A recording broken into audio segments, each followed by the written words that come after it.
Sir నిన్న 3 రోజుల నుంచి మాట్లాడుతూనే ఉన్నాము.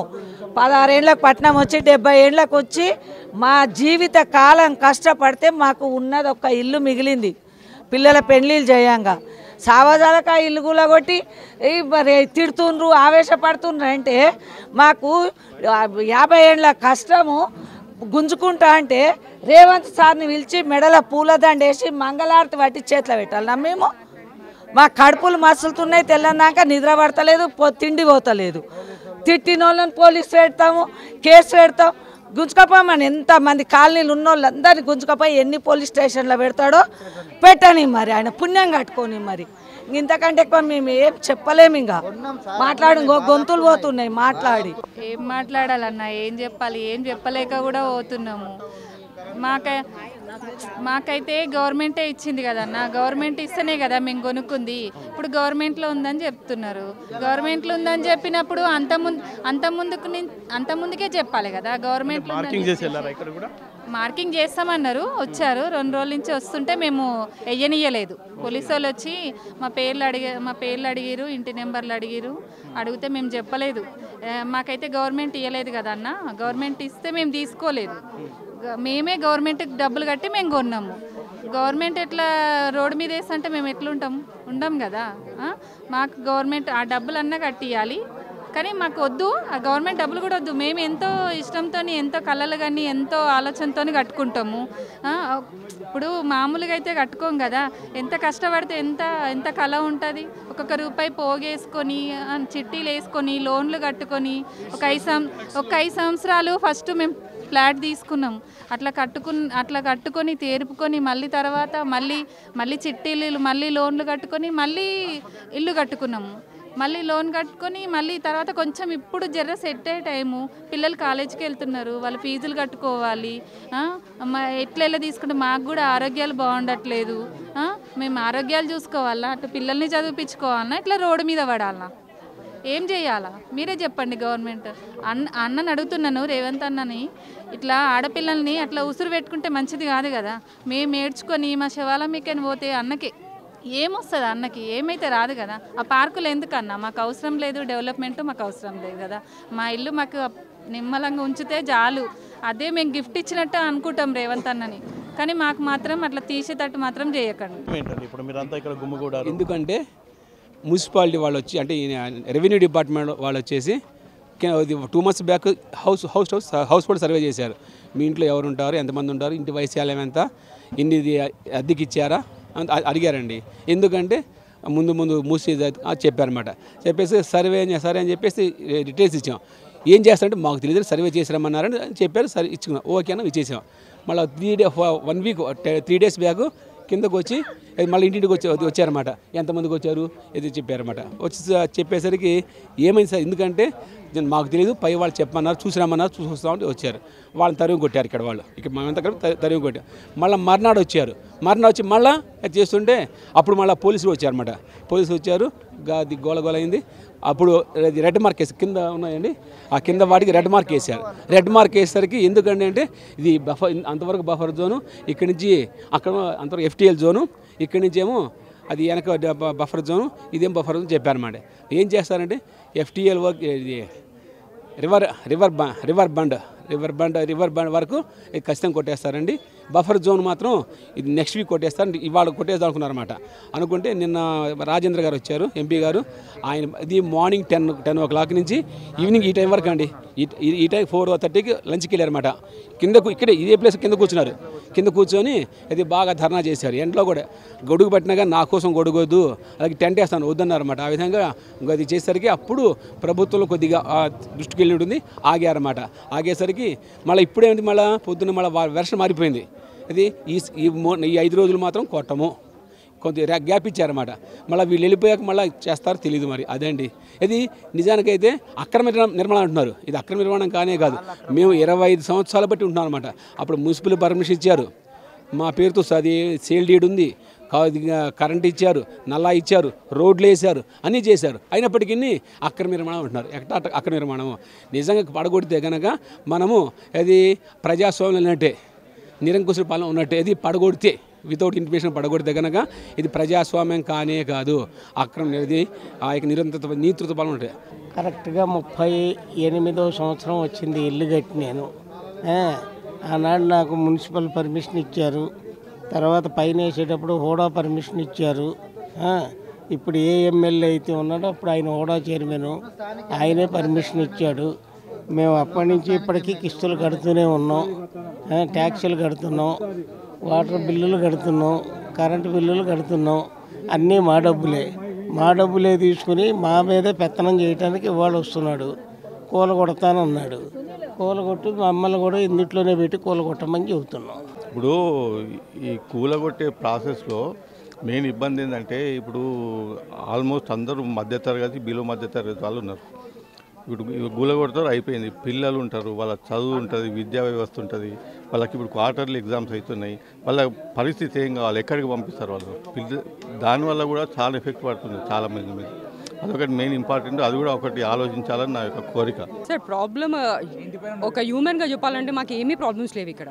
అన్నెసెసరీగా బ్యూటిఫికేషన్ అని వచ్చి ఇక్కడ మాకు మేము అది చేస్తాం ఇది చేస్తాం అంటే okay fine, we are okay for it.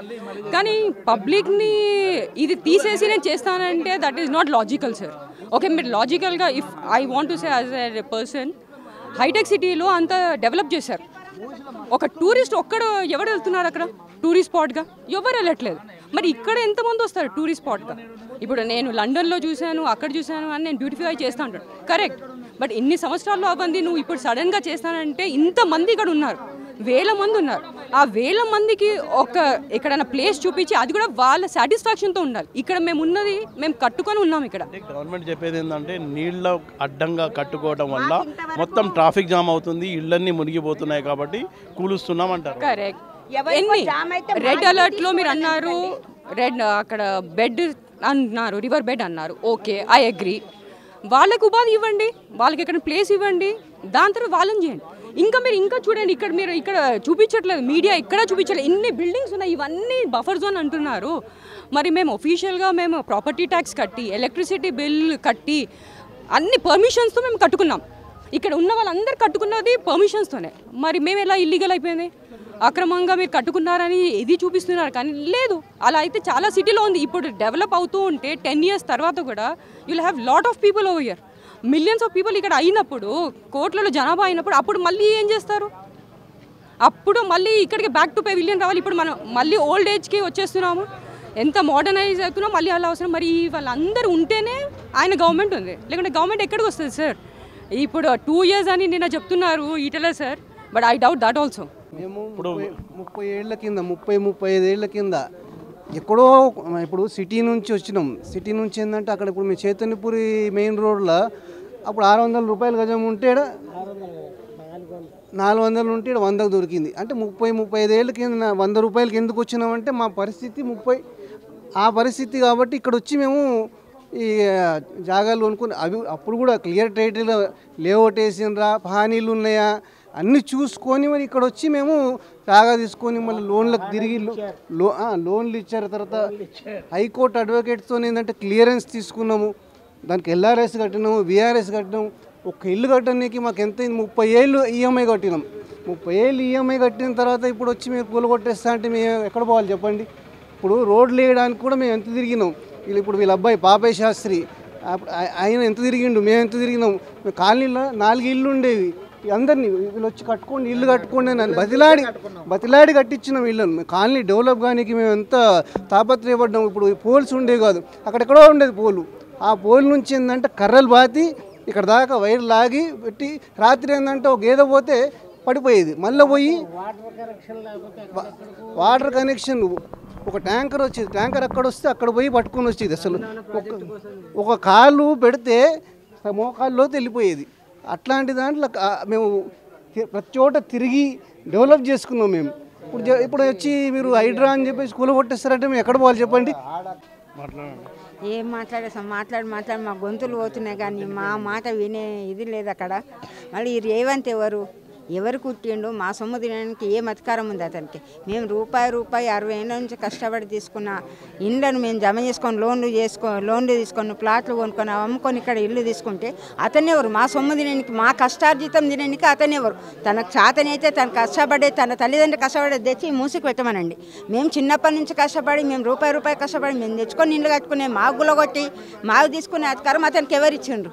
ఎవరిని కుట్టిండని ఎవరు తీసుకుంటూ ఉండేది? తీసుకునే హక్కు లేదు, మా ఇళ్ళంగులో ఒకటి హక్కు లేదు అతనికి. మా ఇళ్ళలో మేము ఉంటాం, మేము ఎక్కడికి వెళ్ళాం, మేము వర్షాలు పడినప్పుడు మీ ఇళ్ళలో నీళ్ళు వస్తాయండి? లేవు సార్, 41 సంవత్సరం అవుతుంది సార్ మేము ల్యాండ్ కొని కూడా ఇంతవరకు ఒక్క డ్రాప్ కూడా వాటర్ ఇంట్లోకి రాలేదు సార్. అదంతా బిజినెస్ టెక్నిక్ సార్.